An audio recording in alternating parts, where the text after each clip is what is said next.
Kapere kyewakoze speaker si kirungi ebyaddala Kapere photos kyewakoze speaker si kirungi toyinza kutunulira embeera yonna egenda mu maaso Kapere novire mu kiteeteeyi ng'okyambadde nga gawuni ya speaker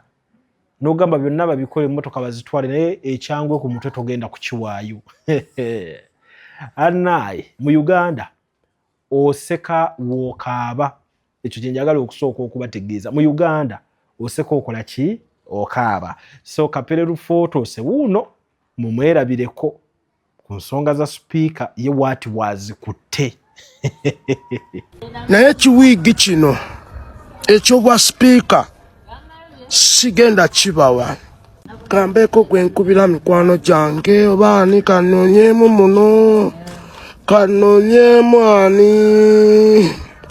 kanoonyeemu kandabe aha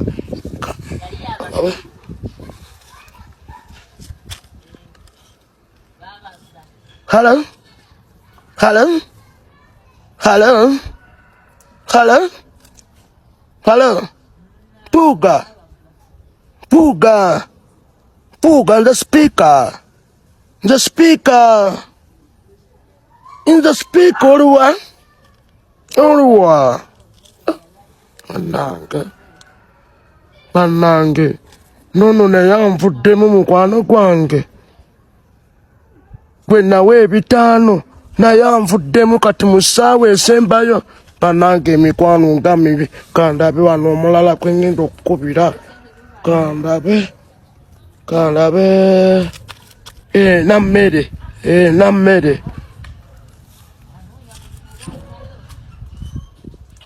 hello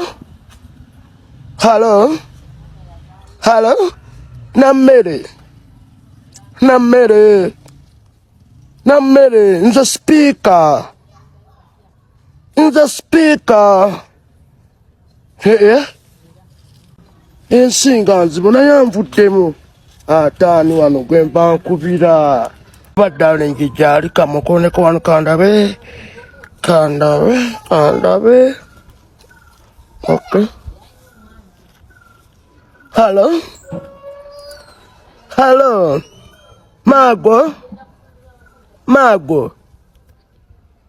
Mago Salongo mbadde nkugamba nti emmotoka eyo gye nakuwa ku birthday mukwano mbadde nkusaba ogikweke tebagikima nkwegayiridde gikweke baleme gitwala owulidde Mago owulidde darling wange Salongo nina wendi naye munnange oba oliwa kale daddy kale baby kale speaker chichi oliota speaker waffe ongamba ki oliota speaker waffe speaker nzi sikyali speaker nawe obadde ki ate ng'olina wiigi kyogamba byonna mbibawe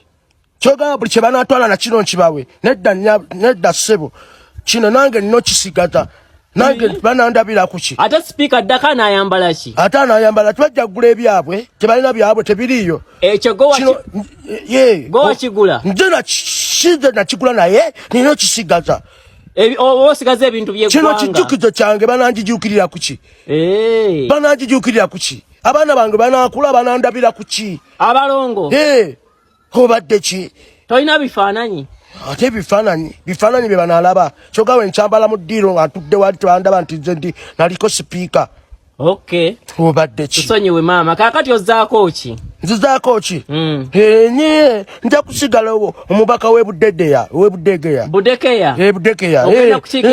era kyali mubaka w'Ebudegeya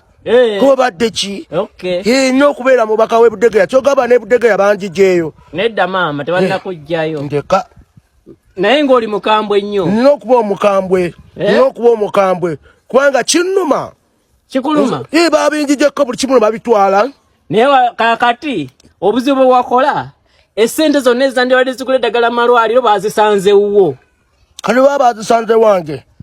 lwaki waziwa abantu ne babajjanjaba najja nabo nze mbazaala kyogamba Magogo ye mulwadde nedda maama Magogo ye mulwadde nedda maama abaana bange tebaliiwo weebali sinze mbazaala gobazaala kati wembanga nafuna te neziteeka ewange musango kale bansibe bansibe ngoli mukambwe ndi mukambwe ate ndi muzibu ye oli kuki mbuchi tamla va maso speaker to va maso ndana pesi kamera yo tamumbire Tata Trump respect webale gyotusaako engalo ssebo ekiteteyi kya mama Trump nga kyakunyumidde ekyangwe ky'abaana naddala ono omwerege mwakazaala kuba ekyangwe ky'omukulu siso yatiiza okufaanana weekityo kino kyamwero oba si ekiwaguze kipya ku dduuka nekyo ekiteteyi kya mukyalawo kya mama Trump ofuna bulungi so awo we tuli ku nsonga za speaker awatyo Kapere ataddewo layini ndowooza Kapere kye yakoze si yasoose lwakuba nti Amooti yakiwumuzaamuko jjukira ebiseera bya Side Mirror nga amawulire gonna agaba gatambudde mu wiiki nga aba Side Mirror Amooti Padde Bitama Mese Bontwe Kapere ono yennyini nga bavaayo ne bajja ne bagakola mu comedy so kakati gwe weweetika Kapere ku mutwe oba okola nsobi Kapere kyakola babadde bakikola ebbanga lyonna oba mfuna bulungi so kakati awatyo y'ensonga za speaker wazikutte mu ngeri esesa wadde tebisanyusa binyiizaamuko kakati twabadde awo Honorable Ssewanyana omusajja waffe wa bwino yalese bwino ataliiko nfuufu ng'agamba ki nti omukulu Engineer Magogo oba Moses Magogo oba mwami Musa Magogo omwami oba Ssaalongo wa speaker abadde speaker wa parliament my statement ezimu olina okuba ng'ozikakasa nti speaker essaawa eno si yaliko paka nga balonze speaker omulala kati abadde speaker omukyala AAA Anita Among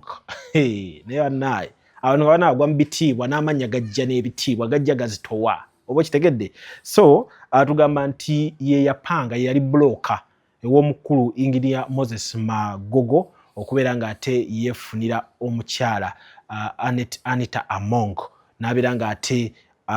amufunamu n'abalongo so kubadde kunyumirwa kwerere oba kukyali kunyumirwa kwerere naye nga ekibuzo kiri nti ye Alan Ssewanyana agamba okuba bloka yafuniramu wa oba atulimba oba tatulimba ekikulu kiri nti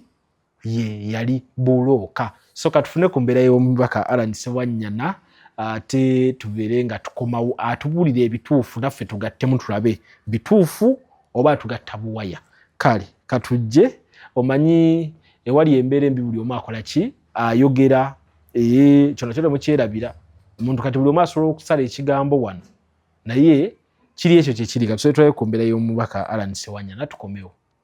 omuntu eyaleetera Magogo okufumbirwa oba okuwasa Anita Among bamuyita Alan Ssewanyana olaba wenstuse tusembeze emizindalo kati okita kya bulijjo mbuuza otya bwenkeera ku makya nenfuuka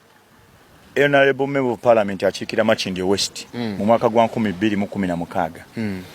omwami gwe bayita Magogo yayita manyi mukyala gwe bayita Anita Among otyo twayingira mu Parliament nga Among wa FDC independent leaning ate nga nze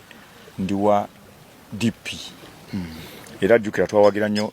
mukulu Nsereko okubeera speaker wa Parliament true deputy speaker yes era we bagiragirawo ngenda okulira Anita Among atambuza bibye nange ntambuza byange nga naye nze agenda esoose okuntwala mu Parliament gwali kwetikka muzannyo gwa mupiira n'ebyemizannyo byonna okufuuka ebyamaanyi ebyenjawulo mu ggwanga Uganda true era natandika obikubira omulere nentandika okubyogerako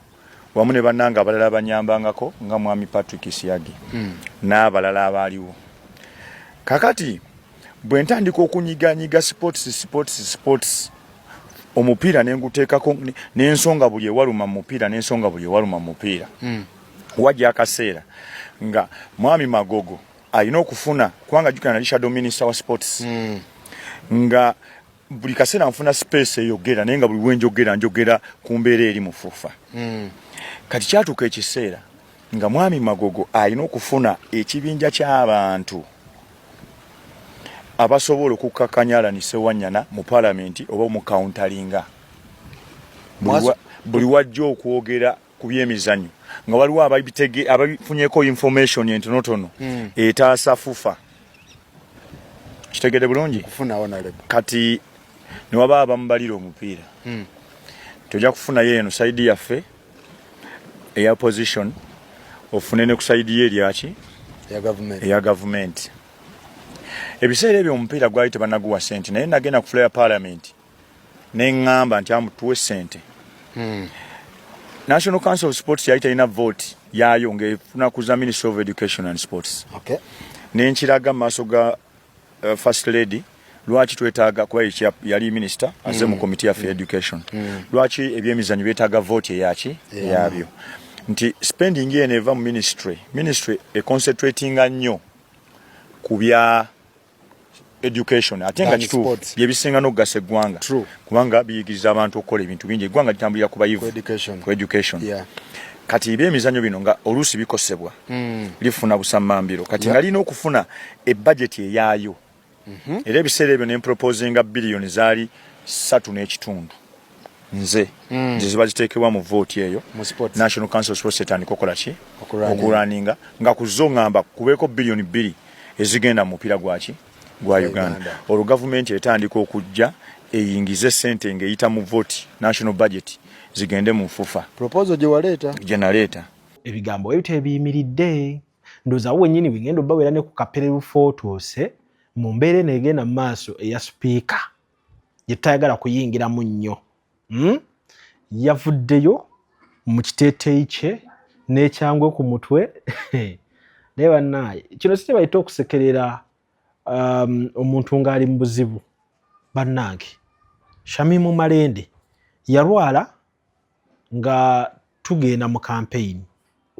mu biseera nga tuyingira campaign yawona yali mu bulwadde wamala okufuna kaadi eya NOP n'addamu n'alwala bwe twamala okukuba akalulu awo wonna wonna nga mulamu bamala okumulonda ng'awangudde n'addamu n'alwala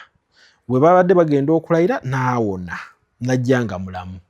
olwaleero ebifaananyi byendaba kansubye nti si bituufu kuba bannange bwe yamaliriza okulayira kati ate n'addamu n'alwala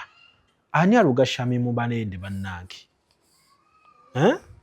ani akola empisa embi ku mubaka w'abantu Maama Kampala gwe bawa akalulu akayitirivu era nga n'ekisanja ekiddako akomawo nkubuulira akomawo oba oyagala oba tokola ki oba toyagala omanyi ebintu by'ebyobufuzi binyumira wano osanga abantu abalondera ewakiso oba mu Busiro nga bebawa ebirowoozo ku kalulu k'e Kampala gye batasula nga n'oli takola ya Kampala naye nga yagamba Shamimu Malende takomawo ebyobufuzi tubirabe nga buli omu abirabira awo wawangaalira ab'ewakiso mwogereko yabakiikirira ewakiso ab'e Kampala mubalekere ensonga zaabwe ez'ekibuga nze namukana akalulu nali mmanyi takomawo naye akalulu ke bamuyiira nakkiriza nti buli kimu kikola ki kisoboka so bambi mulwadde okusinziira ku bifaananyi nga bwe mbiraba ate kati wano we tuli social media ennaku zino tekyatulimba olaba eggulire ng'olowooza liri fake naye ogenda okulaba nga bya ddala naddala kati aga Shamimu Malende go tegakyaliko kubuusabuusa essaawa yonna omubaka addayo ku kitanda ekyobeerawo ng'okola ki ng'okimanyi so bambi tukusabira mu mbeera emu oba endala kibi okuba nti tubeera ku sayidi egamba nti toli mulwadde tubeere nnyo ku sayidi egamba nti oli muki oli mulwadde era twongere okuba nga tukusabira Airbnb home ge maka agapangisibwa nga galimu buli kimu ojja nango ezo zokka gasangibwa Namugongo kumpi n'ekiggwa ky'abajulizi oluguudo lwa Kolansi paka ku gate galina sitting room enteeketeeke obulungi dining efumbiro kw'ossa n'ebisenge bisatu okuli ne master bedroom waliwo wifi CCTV kamera ziraba ebweru ne munda ku kisenge waggulu kuliko amasannyalaze okwetangira ababbi inverter etereka amasannyalaze ne gatavaako garden nnungi parking nnungi gate ya remote ekifo kino kyakolmodating abantu okuviira ddala ku muntu omu couple family nammwe abategese bu party obwenjawulo kuba ku namba z'essimu eziri wansi awo